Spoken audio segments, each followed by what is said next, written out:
Okay, we've seen what's happening around the world, and we've seen what's happening in terms of neo-colonization of Africa. We see what's going on. We see what's going on as black people, and I have to say, only the intelligent black men are going through serious shit right now.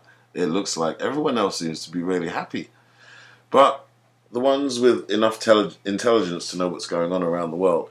I mean, if your life is anything like mine, you may be ostracized in the workplace for being intelligent enough to not put up with bullshit. You may have girlfriend problems, woman problems, wife problems, because the environment in which our loved ones are living in at the moment is totally designed towards undermining us and our eventual destruction. Now, I was losing it last night. I just had 2 weeks off. I was losing it a bit, boy, and I thought I was the only one. Then I obviously started going through some other brothers' videos. Dark One Son, evidently, his life is mirroring mine in America. And you know what? You kind of think about just jacking things in and thinking, fuck this bullshit. Yeah, let me just move somewhere else to start all over again. And I listened to one of Dark One Son's videos, and he's absolutely true.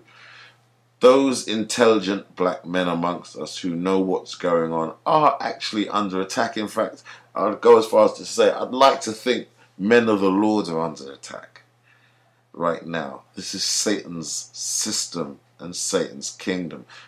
Did we really expect to have the morality that we do and succeed with within this environment? This environment is not built for righteousness to succeed. This environment is built for lies, duplicitousness, backstabbing. High crimes and misdemeanors will pave a way to success in this society. And I've seen it working. I've seen it working very, very well. And the best thing that we can do, and honestly, the road to salvation, is persistence. Yeah, it's not giving up. In fact, I've had so many false accusations thrown at me the last 3 or 4 years. What's the latest one? What's the latest one? In my work environment, I work in a school.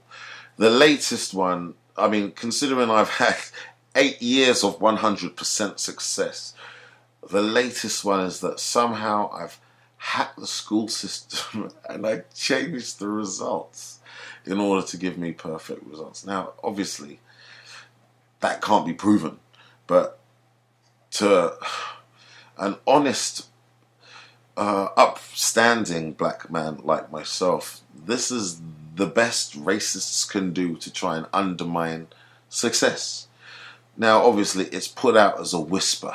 Okay, it's like, you can't trust those results anyway because, he hacked the system and blah, blah, blah.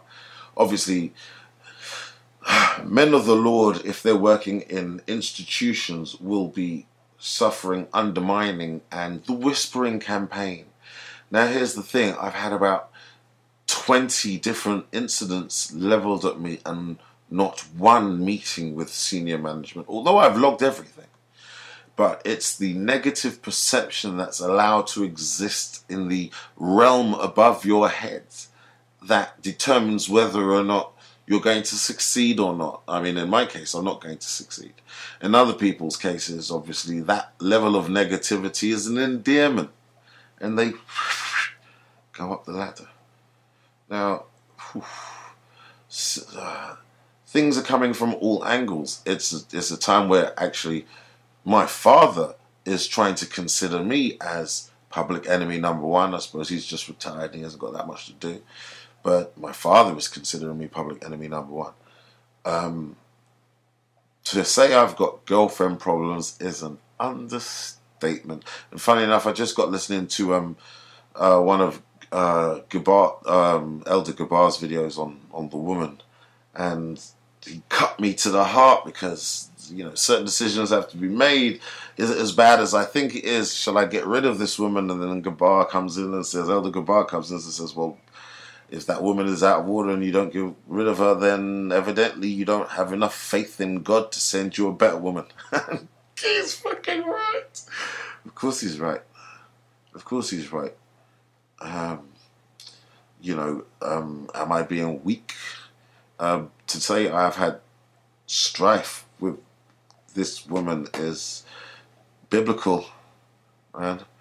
Okay, so there's the dad thing, there's the work thing, constant undermining, marginalization. But you know what? I'm actually, mate. You know, what the positive thing is I'm bringing through maybe about 4 or 5 black men out of a total of 1,500 potential chimpanzees that place is manufacturing right now. Maybe I'm bringing through, if I look at the top of my head, 6 or 7 black men from each year, the final years before you go off to college, before you go off to university. I'm hoping that maybe some of the effects that I've had on some of the younger ones will kick in when they leave the environment of coonery and enter into another higher level of learning where other black men will raise their awareness and knowledge of actually who they are. In all of this, though, there's been a couple of silver linings. Evidently, I'm getting my videos from the elders, and at my worst point, it just came to me: knowledge will be the stability of wisdom, and knowledge will be the stability of our time. And that's what helped me get through a couple of very shaky moments. At one point, wisdom and knowledge shall be the stability of our times, as well as this Bible. And that's worked for me. Now, as I look around, 2012, definitely the year of the happy-go-lucky, smiling, sambo, jigaboo coon. 100%. Male and female. And speaking of jigaboo coons, I bumped into one the other day. The one that was, you know, obviously used as the foot soldier. And really and truly, I should have cut his head off. But I didn't. Instead, all I gave him was harsh words.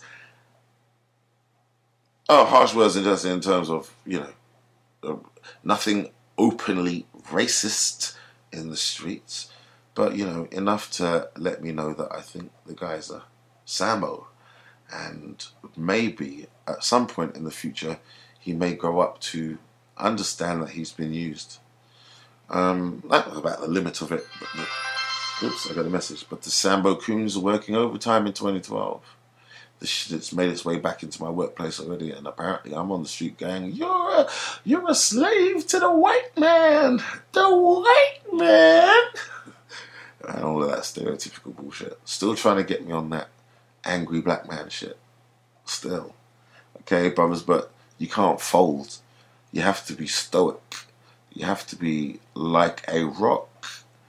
Okay, but bend like reed in wind when necessary, evidently. And the wisdom to suffer these times is biblical. Okay? I'm sorry, you fucking and please don't listen. If you're a Christian listening to this, fuck off my page, Christian.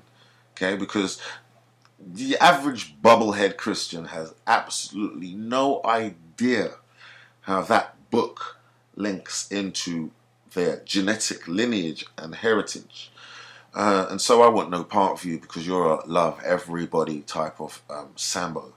And it doesn't fly here. The harshness of biblical scripture. I'm thinking, first off, I'm thinking Ecclesiasticus in the Apocrypha, which is in my 1611, has been invaluable to me. Invaluable. Okay? Take what is given to thee cheerfully, and be not dismayed if thou art changed to low estate. Okay? For was it gold is tried in the fire and good men in the furnace of adversity. Oh, and if this is not the furnace of adversity, I don't know what is. Now, here's the thing. I'm planning forward. No one's throwing me off my stride. Okay, I'm making this video to let other brothers who are in a similar situation know that, you know, we're out there. We're out there going through this shit. And if you look around at the... boy, it's just, we are a minority amongst our own people. We are the intelligent minority amongst our own people. Collectively, we may have been the hip-hop priesthood that everybody would have been making tunes to try and impress in order to guarantee the standard of quality of hip-hop. As you know, the hip-hop priesthood has been totally bypassed by major record labels who appeal to the lowest common denominator of black people. And that's how hip-hop has been taken away from us. Okay? But we are disparate. Not only are we disparate as a people, we are disparate as a mentality, as a consciousness, as Israelites, as conscious Israelites. We are disparate. Now, something came on TV, a little ray of sunshine came on Russia Today, and I was actually quite surprised. Oops, so yeah, I'm getting messages. Yay! I was actually quite surprised that Russia Today was actually forthright and honest enough to come out with this. But remember, you know, these are this is the enemy of America, okay? And you know, I can't say that can't say that. Well, actually, I got a lot of sympathy with Russia. And, oh, does that make me a communist? Ooh. But fortunately, Russia Today were honest enough to produce I think about a 2-3 minute film on the entitled "Black Jews, Peace and Light, or Social Inconvenience." And I'm just going to play a little bit of it so that you can hear the intro and the amount of truth that comes flowing out from the off. Okay, here we go. They consider themselves descendants of an ancient tribe in existence in the Promised Land for thousands of years. However, returning to home soil, they've been faced with government oppression and have been struggling to be properly recognised. RT's Paula Sleer went to hear their story. Deep in Israel's Negev desert are the remnants of an ancient people trying to build a modern homeland. But these mostly black Americans are not Jews, nor do they profess to be. Instead, they call themselves African Hebrew Israelites, descendants of ancient Israel. We sang about the River Jordan. We didn't sing about Mali or Songhai, Timbuktu. We sang about Jericho, Jerusalem, and Canaan's land. And the songs were passed down through the generations born and brought up in the United States.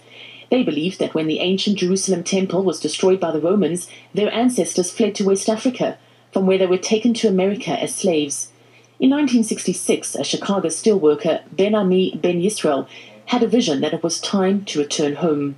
Everyone is called according to their portion. And our portion was, that to establish the kingdom of Yah. And the kingdom of Yah represents a new idea, upon the planet.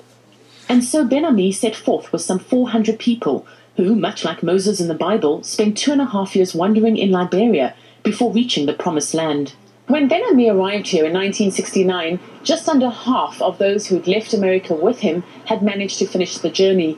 This was to become their home here in the Negev desert. But successive Israeli governments made their lives difficult, because ironically, while the country is founded on the so-called law of return, these returnees are not seen as Jewish. And that's fair enough. I don't suppose they'd want to be seen as Jewish. Yes, I don't suppose they want to be seen as anything-ish. Okay? And please, look up the meanings of words, please. Everything is right in your face. Ism, ish, please. It's so blatantly obvious to all but the completely mental retarded. The thing I liked about this was from the off, RT just immediately confirmed that these are the remnants of an ancient people. And if they're the remnants of an ancient people over there, what do you think we are over here? And I'm looking at it, it says, descendants of ancient tribe strive for social acceptance in Israel. Now, immediately, as well as my own historical research of the plethora of books I have, including the classics from Babylon to Timbuktu, the Josephus, Hebraisms of West Africa, to name but a few, it is obvious, not even obvious, it has been proven 100 and 200, 500, 1,000% who the people used as slaves were. If you are a West Indian, why do you not know who the people that were used as slaves are? This is, in 2012, not to know is unforgivable. And this is why many of us have this completely hardcore stance and say things like chop heads off. Because, because really, I mean, what other fates do you deserve at this point? We are about to enter into another round of global repression. Okay, I think the concentration camps are already built in America. We're just waiting for the big off. We're just waiting for the final, false flag, and then hopefully everything will start kicking into gear. If you ask me, it's taken too long. I know it says, "Woe to thee that desire the day of the Lord." What is it to thee? The day of the Lord is darkness and not light. Well, do you know what? Bring on the darkness. Please bring on the darkness, because the Lord better come quick. There may not be many of us left if we're not sold out by members of our own family. There may not be anything left to save.